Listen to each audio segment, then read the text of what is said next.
simple বেলেগ একো পঢ়িব লগা নাই formation of new states alternation of areas boundaries name of existing state এইটোৰ আণ্ডাৰত পাৰ্লিয়ামেণ্টক পাৱাৰ দিছে কনষ্টিটিউশ্যনে কি কৰিবলৈ এইখন এখন ৰাজ্য ইয়াক ভাঙি 8 টুকুৰা কৰোঁ অজস্ৰ টুকুৰা কৰোঁ পাৰ্লিয়ামেণ্টৰ ওপৰত দুখন ষ্টেট আছে লগ লগাই এখন কৰি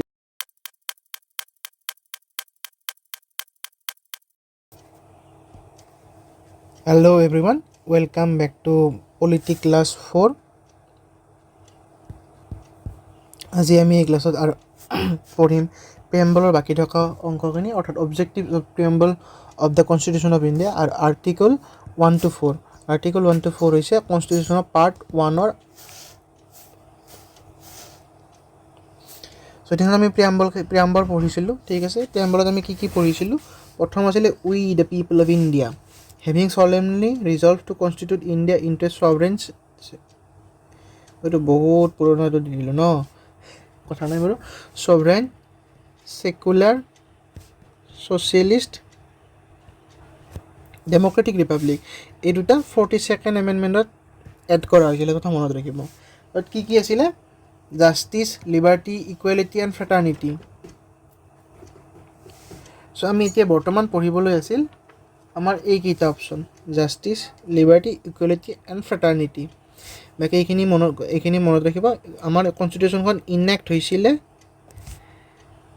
26th November 1949 ঠিক আছে আৰু কনষ্টিটিউশ্যনখন মানে উই বিকেম ৰিপাব্লিক অৰ্থাৎ একদম টোটেলি কনষ্টিটিউশ্যনখনৰ everything its and every word লাগু হৈছিল কেতিয়াৰ পৰা 26th of January 1950 ঠিক আছে সো আমি এতিয়া আৰম্ভ কৰোঁ বাকীখিনি এতিয়া প্ৰথম অপশ্যনটো আছে কি জাস্টিস ন্যায় সো ইয়াত কি ধৰণৰ ন্যায়ৰ কথা কোৱা হৈছে আপোনালোকে বুজি পায়নে ন্যায় মানে এনেকুৱা ন্যায়ৰ কথা হোৱা নাই এটা উদাহৰণ দিছোঁ ধৰি লওক এইজন এজন ব্যক্তি আৰু এইজন এজন ব্যক্তি এই মানুহজন 3 দিন ধৰি ভোকত আছে এই মানুহজন 3 মিনিট আগতে খোৱা লোৱা কৰিছে এতিয়া মোৰ আছে দুটা ব্ৰেড ঠিক আছে দুটা ব্ৰেড আছে এই দুটা ব্ৰেড যদি মই ইয়াক এটা দি দিওঁ এইটো কি জাস্টিস হ'বনে এইটো জাস্টিস নহ'ব কাৰণ এই মানুহজনে 3 দিন ধৰি ভোকত আছে আৰু এই মানুহজনে 3 মিনিট আগতে ভাত খাই বা কিবা এটা খাই উঠিছে সো মই যদি সঁচাকৈ দিবই লাগে তেতিয়াহ'লে মই যদি দুটা ব্ৰেডৰ এটা ব্ৰেডৰ এনেকৈ সমানে 4 টুকুৰা কৰি এটা টুকুৰা ইয়াক দিওঁ বাকীখিনি এই গোটেইখিনি প্লাছ এই গোটেইখিনি যদি মই এই ব্যক্তিজনক দি দিওঁ তেতিয়াহ'লে এইটো এটা জাস্টিস হ'ব ইকুৱেল জাস্টিস হ'ব কাৰণ এও খাই উঠিছে ভোকত থকা নাই কিন্তু এও 3 দিন ধৰি একো খোৱা নাছিলে গতিকে এইটো হ'ব জাস্টিস বাট এটা শব্দ আছে ইকুৱেলিটি যদি দুটা ব্ৰেড আছে দুইটাকে যদি আমি সমানে ভগাই দিওঁ সেইটো কিহত পৰিব সেইটো পৰিব ইকুৱেলিটিত ঠিক আছে এইটো হৈছে জাস্টিস 3 প্ৰকাৰৰ কি ছ'চিয়েল ইকনমিক পলিটিকেল জাস্টিসটো বুজি পালে বাকী আৰু বুজিব লগা নাই ছ'চিয়েল আমাৰ ছ'চিয়েল এনভাইৰনমেণ্টত ইকনমিক ধৰি লওক এতিয়া বৰ্তমান আমাৰ ইণ্ডিয়াত ইকনমিক জাস্টিস আছে নে নাই সেইটো আপোনালোকে ডিপেণ্ড কৰিব কাৰণ যেতিয়া ইকনমিকেলি জাস্টিস হ'ব লাগে ন তেতিয়া ক'বলৈ গ'লে ইণ্ডিয়াৰ প্ৰত্যেকজন ইণ্ডিয়াত যদি 100জন মানুহ আছে 100জন যদি মানুহ আছে 100জন মানুহৰ মাজত সমানে ইকনমিক ৰিচোৰ্চ থাকিব লাগিব ফৰ দেয়াৰ গ্ৰ'থ বাট আমাৰ বৰ্তমান কয় ন ৱেল্থ গেপটো বহুত হৈ আছে the top 1% of India's population hold 90% of the India's wealth কয় নে নকয় চ' এইটো মনত ৰাখিব তাৰপিছত আহিব লিবাৰ্টিটো বেলেগ একো নহয় লিবাৰ্টি মানে হৈছে ফ্ৰীডম আমি যে ভাবি দিওঁ এতিয়া মন গৈছে মাংস খাওঁ মন গৈছে ওলাই গৈছোঁ ফুৰিবলৈ কাষত হোটেল এখন আছে বহি কফি এক কাপ খাই দিছোঁ এইটো হ'ল লিবাৰ্টি আমাৰ এটা লিবাৰ্টি আছে আৰু লিবাৰ্টি কিহত দিছে আমাক কনষ্টিটিউশ্যনে liberty of thought expression believe faith and ৱৰ্শ্বিপত লিবাৰ্টি আমাক দিয়া আছে আমি যি ইচ্ছা এইকেইটাৰ ভিতৰত আমি যি ইচ্ছা তাকে কৰিব পাৰোঁ equality of status and opportunity equality simply means সমান চকুৰে চাব, তাত ক'ব লগা একো নাই। ইকুৱেলিটি যদি থাকে ন, তাত হ'ব বেনিচমেণ্ট অফ ইনইকুৱেলিটি। ফ্ৰেটাৰ্নিটি, ফ্ৰেটাৰ্নিটিটো কি হ'ব জানেনে? ব্ৰাদাৰহুড। এতিয়া মানে আমাৰ ইণ্ডিয়াত ফ্ৰেটাৰ্নিটিটো নাই, একদম ক'বলৈ গ'লে, সঁচা কথা ক'বলৈ গ'লে আমি দেখা নাপাওঁ। আমাৰ ফ্ৰেটাৰ্নিটি মানে ক'বলৈ গ'লে কেনেকৈ জানেনে? ফ্ৰেটাৰ্নিটিৰ মেইন ডেফিনেশ্যন হৈছে a feeling that we are all children of the same soil, the same motherland. So' গুজৰাটৰ মানুহজনে নিজক যেনেকুৱাকৈ ইণ্ডিয়ান বুলি ভাবিব, ময়ো ইণ্ডিয়ান বুলি তেনেকৈ ভাবোঁ, কিন্তু গুজৰাটৰ মানুহজনে জানো মোক একেই ইণ্ডিয়ান বুলি চাই? নৰ্থ ইষ্টৰ স্পেচিফিকলি মই নৰ্থ ইষ্টৰ কেছৰ কাৰণে কৈছোঁ, তো নাচাই ন। চ' ইণ্ডিয়াত ফ্ৰেটাৰ্নিটিৰ কাৰণে আমি কৰিব লগা বৰ্তমান কাম বহুত আছে। ডিগনিটি অফ এন ইণ্ডিভিজুৱেল,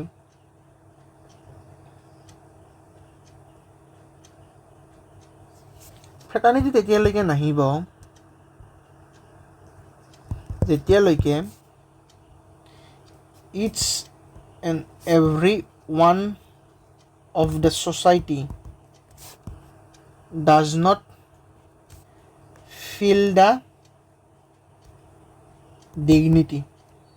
মানে মই যিটো ডিগনিটি ফিল কৰিম, গুজৰাটৰ মানুহজন বা ৰাজস্থানৰ মানুহজন বা পাঞ্জাৱৰ মানুহজনে সেই একে ডিগনিটি ফিল কৰিব লাগিব, আৰু পাঞ্জাৱৰ মানুহজনে যিটো ডিগনিটি ফিল কৰে, ময়ো সেই একে ডিগনিটি ফিল কৰিব লাগিব। তেতিয়াহে আমাৰ ফ্ৰেটাৰ্নিটিটো ইণ্ডিয়াত পচিবল হ'ব। প্ৰিএম্বলৰ জানিব লগা কথা মাত্ৰ এইকেইটাই মনত ৰাখিব। Source of the power,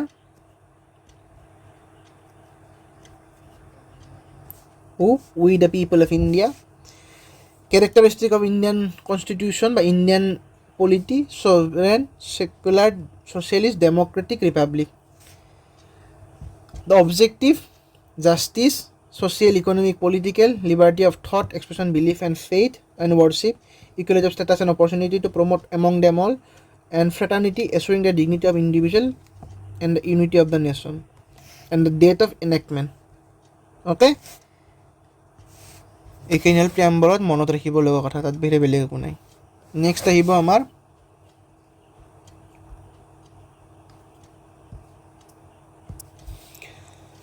the union and its territory. আমি এতিয়া কনষ্টিটিউশ্যনৰ ভিতৰত সোমালোঁ। Part 1, the union and its territory, article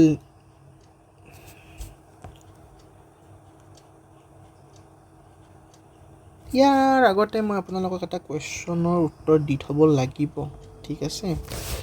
এইটো মই দি থৈছোঁ, নহ'লেতো মোক পিছত পাহৰি যাম।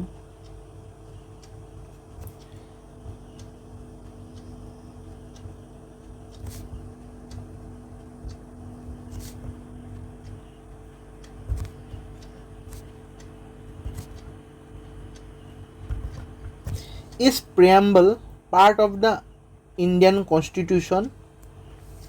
চ' ইয়াৰ ক্ষেত্ৰত সুপ্ৰিম কোৰ্টত কেইটামান কেছ গৈছিলে। প্ৰথমটো কেছ হৈছিলে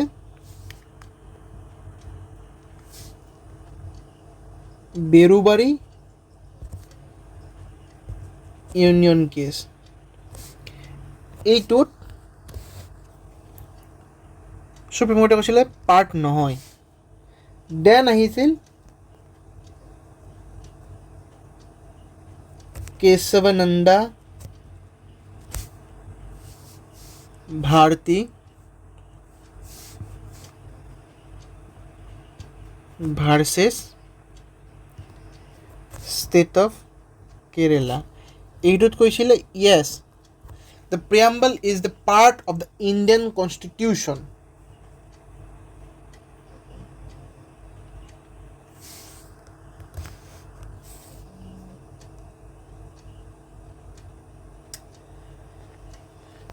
বেৰুবাৰী ইউনিভাৰ্চিটিক নো বুলি কৈছিলে।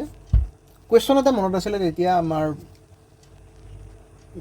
সুপ্ৰিম কোৰ্টত যিসকল জাষ্টিছ বা লৰ্ডশ্বিপ বহি আছিলে, যে প্ৰিএম্বলৰ ওপৰত যেনে কনষ্টিটিউশ্যনখন বনাওঁতে প্ৰত্যেকটোৰ ওপৰত ডিবেট হৈছিলে। ত' তেওঁলোকে সুধিছিলে যে কনষ্টিটিউশ্যনখনৰ ওপৰতো ডিবেট হৈছিলে নেকি, প্ৰিএম্বলৰ ওপৰতো ডিবেট হৈছিলে নেকি, এইটো সুধিছিলে 1960। তেতিয়া ইনফৰ্ম কৰা গ'ল যে হয়, ডিছকাছ কৰা হৈছিলে প্ৰিএম্বলৰ ওপৰত, ভোট কৰা হৈছিলে, কিন্তু একেবাৰে শেষত এড কৰা হৈছিলে এইটো। তেওঁলোকে ক'লে যে নাই, ইউৰোপীয় ইউনিয়ন কৈছত ক'লে যে নাই, preamble is not the part of the constitution. তাৰপিছত কেশৱানন্দ ভাৰতীয়ে কৈছত য়েছ ক'লে, এইটো 1973। এতিয়া 1967 13 বছৰ কি কাৰণে চেঞ্জ হ'ল? 1950 চনত আমি as a new modern India constitute হৈছিলোঁ। 1950 পৰা 1960লৈকে কেইবছৰ? মাত্ৰ 10 বছৰ। চ' 10 বছৰৰ শিশু এটাই কেনেধৰণৰ কথা ক'ব, ঠিক তেনেধৰণে চালে। 1973লৈকে আমাৰ কিমান বছৰ হ'ল? 25 বছৰ। এতিয়া 25 বছৰীয়া এজন ল'ৰা বা ছোৱালী হিচাপে আপোনাৰ যিটো মেণ্টেলিটি 10 বছৰীয়া শিশুটোৰ লগতো নিমিলে। চ' এতিয়া যিটো মেচুৰিটি আহিল আমাৰ জুডিচিয়াৰীৰ, সেই মেচুৰিটিৰ ওপৰত ডিপেণ্ড কৰি ক'লে যে yes, Keshavananda Bharati versus state of কেৰেলাত ক'লে যে য়েছ এইটো হয়। দেন তাৰপিছত আহিলে LIC অফ ইণ্ডিয়া কেছ এটা। এইটো ৰিচেণ্ট কেছ একেবাৰে, এইটো ৰিচেণ্ট কেছ 1995-ৰ। ইয়াত ক'লে হয় পাৰ্ট 2 হয় ইণ্টিগ্ৰেল পাৰ্ট, লগতে ক'লে যে বেচিক ষ্ট্ৰাকচাৰৰ এটা পাৰ্ট। বেচিক ষ্ট্ৰাকচাৰ সকলো জানো আমি। সুপ্ৰিম কোৰ্টে এই কেশৱানন্দ ভাৰতীৰ দৰে এটা ডিফাইনিং কেছত লেণ্ডমাৰ্ক জাজমেণ্টত দি কৈছিল যে আপোনাক পাৰ্লিয়ামেণ্টে কনষ্টিটিউশ্যন চব সলনি কৰিব পাৰিব, বাট বেচিক ষ্ট্ৰাকচাৰটো সলনি কৰিব নোৱাৰে। কিন্তু বেচিক ষ্ট্ৰাকচাৰটো কি সুপ্ৰিম কোৰ্টে এতিয়ালৈকে আমাক কৈ দিয়া নাই। তেওঁলোকে জাষ্ট সময়ে কেছ বাই কেছ তেওঁলোকে আমাক কৈ আছে যে এইটো বেচিক ষ্ট্ৰাকচাৰ এইটো অল্টাৰ কৰিব নোৱাৰি, এইটো ফেডাৰেল ষ্ট্ৰাকচাৰ এইটো অল্টাৰ কৰিব নোৱাৰি, তেনেকুৱা। চ' কৈ দিলে। চ' আমি কি লিখিম যদি কুৱেশ্যনটো হয় is preamble part of the constitution? Yes, preamble is part of the constitution. এতিয়া কেইটামান পইণ্টছ মই মুখেদি কৈ দিছোঁ, মই লিখা নাই, মনত ৰাখিব। USA কনষ্টিটিউশ্যন হৈছে ফাৰ্ষ্ট ৱৰ্ল্ডত য'ত প্ৰিএম্বল এড কৰা হৈছিলে।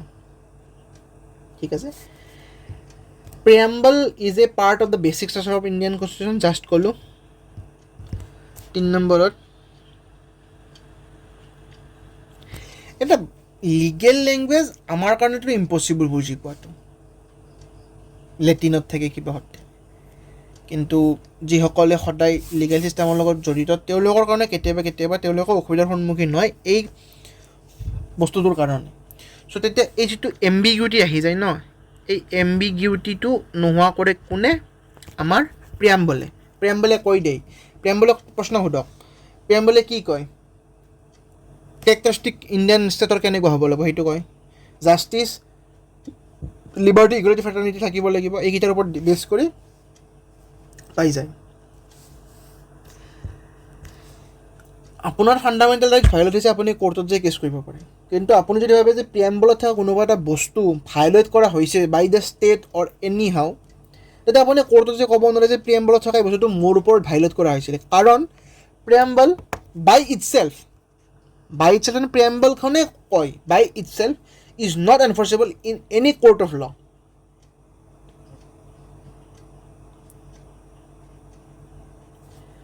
আৰু যদি কনষ্টিটিউশ্যনৰ কোনো ঠাইতে কনষ্টিটিউশ্যনত কোৱা নাই যে 2025 চনত যদু নামৰ ব্যক্তিজন ভাৰতৰ, ধৰি লৈছোঁ এটা হাইপথেটিকেল এক্সাম্পল, ৰজা হ'ব আৰু ফ্ৰম অনাৰ্ছ দিছে, যদি এই ভাৰ্চনটো কনষ্টিটিউশ্যন নাই ন, এনেকুৱা ধৰণৰ কোনো কথা, তো প্ৰিএম্বলে সেই বস্তুটো প্ৰভাইড কৰিব নোৱাৰে। আৰু লেটছে ইয়াত কোৱা আছে যে 2025 চনত হৰিয়ে ডিচেম্বৰ মাহত পাৱাৰ দিছে কনষ্টিটিউশ্যনে যে যাকে ইচ্ছা তাকে মাৰি কাটি শেষ কৰি দিব পাৰিব। এইটো ক'ৰবাত দিয়া আছে, বাট এইটো দিয়া নাছিল। প্ৰিএম্বলে যদিও কনষ্টিটিউশ্যনত কোনো এটা বস্তু নাই বা আছে, প্ৰিএম্বলে বস্তুটো ৰিমুভ কৰিব নোৱাৰে, দিবও নোৱাৰে। ঠিক আছে, বাছ এইখিনি। দেন আহিব part 1, the union and territory.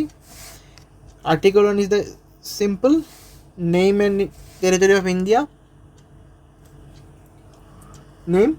India follows dual name. And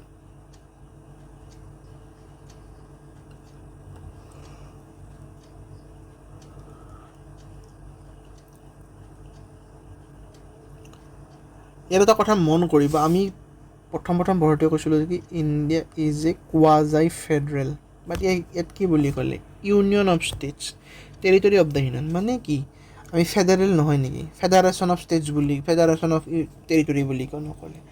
চ' ইয়াৰ পৰাতো এটা কনষ্টিটিউৱেণ্ট এছেম্বলিৰ পৰা এতিয়ালৈকে এটা ডিবেট চলি আছে, তথাপিতো চিম্পল মনত ৰাখিব লগা একো নাই। Article 1 name and territory of India. India, that is Bharat, shall be a union of states. The states and territories thereof shall be specified in the first schedule. The territory of India shall comprises the territories of the states. The union territories specified in the first schedule and the such other territories as may be acquired. এইটো এটা question, এইটো মনত ৰাখিব। আমি যেতিয়া ছিকিমক লৈছিলোঁ ন, এইটোক ছিকিমৰ দৰে সেনেকুৱা কেছৰ কাৰণে কোৱা হৈছে। ঠিক আছে, আমাৰ যিবিলাক ৰাজ্য আছে, ষ্টেটছ আছে, সিহঁতক কনষ্টিটিউশ্যনে এই আৰ্টিকলটোৰ আণ্ডাৰত পাৱাৰ দিয়া নাই তেওঁলোকে ছেপাৰেট হ'ব পাৰিব বুলি। আৰু এটা কথা, ইয়াত যে ইউনিয়ন বুলি কৈছে ন, যেনেকৈ আমেৰিকাখন এনেকুৱা নহয় জানো, ইয়াৰ এইপিনে থকা যি 13খন ষ্টেট আছিলে ইহঁতে এখন এগ্ৰিমেণ্ট কৰিছিলে, কৰি ইউনাইটেড ষ্টেটছ অফ আমেৰিকা কৰিলে। কিন্তু ইণ্ডিয়াৰ ক্ষেত্ৰতো নাছিল না, ভাৰত আছিলে অলৰেডি, ইংৰাজ আহিল, মোগল আহিল, আমি শাসনাধিষ্ঠ হ'লোঁ বেলেগৰ, হয় কিনে শেষত আমি স্বাধীন হ'লোঁ ইংৰাজৰ পৰা। তো অলৰেডি ইণ্ডিয়া এক্সিষ্ট কৰি আছিলে। চ' আমি নিজকে ফেডাৰেল বুলি কোৱাৰ কোনো যুক্তি নাথাকে বা ক'ব নালাগে। চ' তেনেকুৱা একুৱাৰ্ড কৰিছিলে, ছিকিমক কৰিলোঁ, ছিকিম লগ হ'ল। বা এটা কথা মনত ৰাখোঁ, ছিকিমটো এক্সাম্পলটো একদম কাৰেক্ট নহ'ব,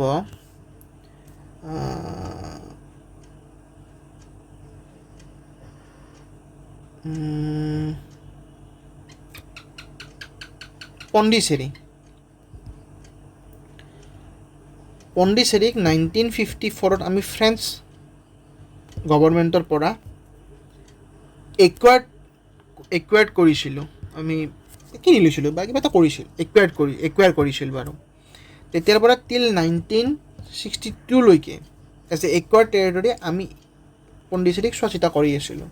1962ত ৰেটিফাইড কৰিছিলে সেই এগ্ৰিমেণ্টখন ফ্ৰেঞ্চ পাৰ্লিয়ামেণ্টত, and after that Pondicherry became the integral part of India. বাছ। Parliament article 2 admission or establishment of new states. ছিকিমৰ কেছটো ইয়াত বেছিকৈ ফিট হ'ব। ইয়াত পাৰ্লিয়ামেণ্টক পাৱাৰ দিছে যে আপোনালোকে এডমিশ্যন, এষ্টাব্লিছমেণ্ট, নতুনকৈ আগৰ পৰা ভাৰতৰ অংশ নাছিল কিন্তু ভাৰতৰ অংশ ইনক্লুড কৰিব পাৰিব। লেটছে এইটুকুৰা আছিলে, এইটুকুৰা আগৰে ভাৰতৰ অংশ নাছিলে, লেটছে নেপালৰ এটা পাৰ্ট আছিলে, ধৰি লৈছোঁ নেপাল আৰু ভূটানৰ মাজত এইখিনিত এটা ঠাই আছিলে, এইখিনি কাৰো পাৰ্ট নাছিলে, ইণ্ডিয়াৰো পাৰ্ট নাছিলে। ইণ্ডিয়াই ক'লে যে আজিৰ পৰা এইটোৰ আণ্ডাৰত আৰ্টিকল 2ৰ আণ্ডাৰত ৰেক্টিফাই কৰি কনষ্টিটিউশ্যনৰ আৰ্টিকল 1 ৰেক্টিফাই কৰিলে, কৰি ঠিক কৰিলে যে আজিৰ পৰা এই এৰিয়াটো XYZ এৰিয়াটো আমাৰ ইনক্লুজন হৈ গ'ল। সেয়াই।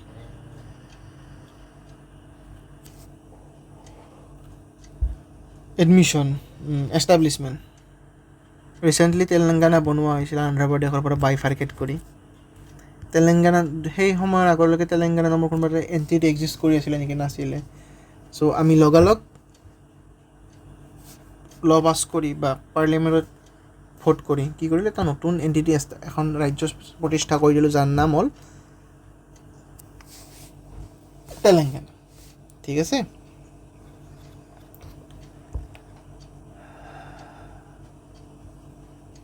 সেইটো তাক কৈ দিছিলোঁ। কিন্তু আৰ্টিকল 3 ইজ ভেৰি চিম্পল, বেলেগ একো পঢ়িব লগা নাই। Formation of new states, alteration of areas, boundaries, name of existing state. এইটোৰ আণ্ডাৰত পাৰ্লিয়ামেণ্টক পাৱাৰ দিছে কনষ্টিটিউশ্যনে কি কৰিবলৈ, এইখন এখন ৰাজ্য, ইয়াক ভাঙি 8 টুকুৰা কৰোঁ, অজস্ৰ টুকুৰা কৰোঁ, পাৰ্লিয়ামেণ্টৰ ওপৰত।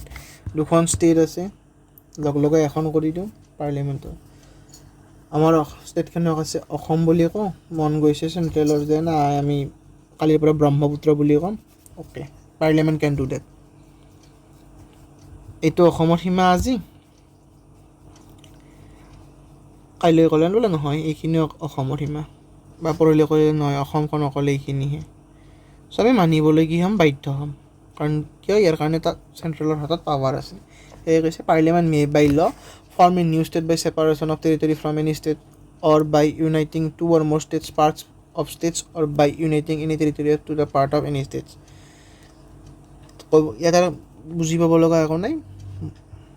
আৰ্টিকল 4টো অকণমান ক্ৰিটিকেল হৈ যায়।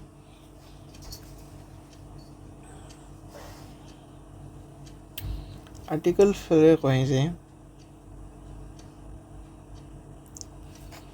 any law referred to it in Article 2 or Article 3 shall contain such provision for the amendment of the 1st schedule and the 4th schedule as may be necessary to give effect to the provision of the law, and may also contain such supplemental, incidental and consequential provisions, including provisions as to representation in Parliament and in the legislature and the legislature of states affected by such law. Parliament may be deemed necessary।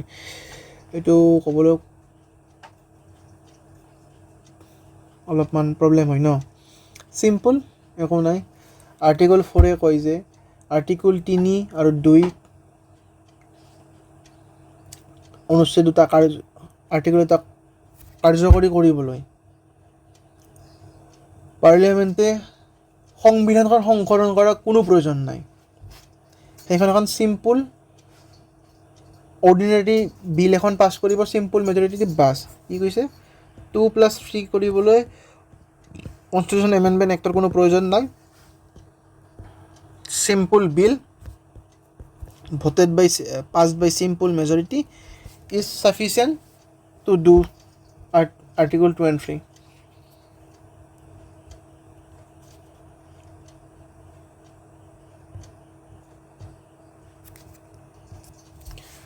চ' এইকেইটা পঢ়িবলৈ একেবাৰে সহজ। আজি বিশেষ আমি একো কৰা নাই, বহুত দিনৰ মূৰত আমি ক্লাছটো আৰম্ভ কৰিলোঁ, কাৰণ মাজতে বহুত গেপ পৰিলে। গেপ পৰাৰ বহুতকেইটা কাৰণ আছে আৰু ক'বলৈ নাযাওঁ। প্ৰেম্বলৰ বেছিকখিনি মনত ৰাখক। We the people of India, that's the source of the authority and power for the constitution of India, not by anything বা বেলেগৰ নহয় তাৰ, ঠিক আছে। তাৰপিছত আহিলে ছভেৰেইন ছেকুলাৰ ছ'চিয়েলিষ্ট ডেম'ক্ৰেটিক ৰিপাব্লিক। এইটো হ'ল কেৰেক্টাৰিষ্টিক অফ ইণ্ডিয়ান ষ্টেট। এটা সময়ত এজন ব্যক্তি কেনেকুৱা হ'ব লাগে, আমি কওঁ ন এটা সময়ত আমি ব্যক্তিজন ভাল, সংস্কাৰী, মৃদুভাষী, তেনেকৈ আমাৰ নিজৰে থাকে ন। চ' ইণ্ডিয়া এজ এ যদি পাৰ্চন বুলি কওঁ কেনে হ'ব লাগিব, একেলগে sovereign democratic secular socialist republic. বাছ আমাৰ অবজেক্টিভ কি কনষ্টিটিউশ্যনখনত বা ইণ্ডিয়ান পলিটিৰ justice, social economic political, liberty of thought expression and faith and belief, equality to গোটেইখিনি, ফ্ৰেটাৰ্নিটি এণ্ড ডিগনিটি, এইখিনি আহিল। Part 1 article 1 name and territory of the union. কি ভাৰতৰ কি নাম, ভাৰতীয় ডুৱেল নেম ইউজ কৰি কি বুলি, India that is Bharat shall be union of states, the states and the territories thereof shall be specified in 1st schedule. ইণ্ডিয়াত 9খন শিডিউল আছে কনষ্টিটিউশ্যনৰ শেষফালে। মানে যদি আৰ্টিকল 1তে আমি যদি লিখোঁ ন Andhra Pradesh, Arunachal, Assam, may be its long and complicated. So' কি কৰে, যেতিয়া মানে বহুত কিবা কিবি ভৰাব লগা হয় ন, তেতিয়া কৈ দিয়ে অমুকখন চিডিউলত দি দিছোঁ। ছেকেণ্ডে ক'লে এডমিশ্যনৰ এষ্টাব্লিছমেণ্ট অফ নিউ ষ্টেটছ, নতুন ষ্টেট আনা এষ্টাব্লিছমেণ্ট কৰাৰ প্ৰচিজাৰটো ক'ত দিছে, আৰ্টিকল 2 দিয়া আছে। আৰ্টিকল 3 কি কয়, new states, alternation of areas of existing states boundaries, এইবিলাকৰ বিষয়ে কয়, ঠিক আছে। আৰু আৰ্টিকল 4 কি কয়, আৰ্টিকল 4 চিম্পলি এটা কথাই কয় যে আৰ্টিকল 2 and 3 এক্সিকিউট কৰিবলৈ আমি কি বুলি কয় আপোনাৰ কনষ্টিটিউশ্যনখন এমেণ্ড কৰাৰ কোনো দৰকাৰ নাই, চিম্পল বিল এখন চিম্পল মেজৰিটিৰে পাছ কৰিলে হৈ যাব, ঠিক আছে। চ' আজিলৈ ইমানতে, আৰু আজিলৈ এটা সৰু ক্লাছ কৰিলোঁ। Good bye, take care.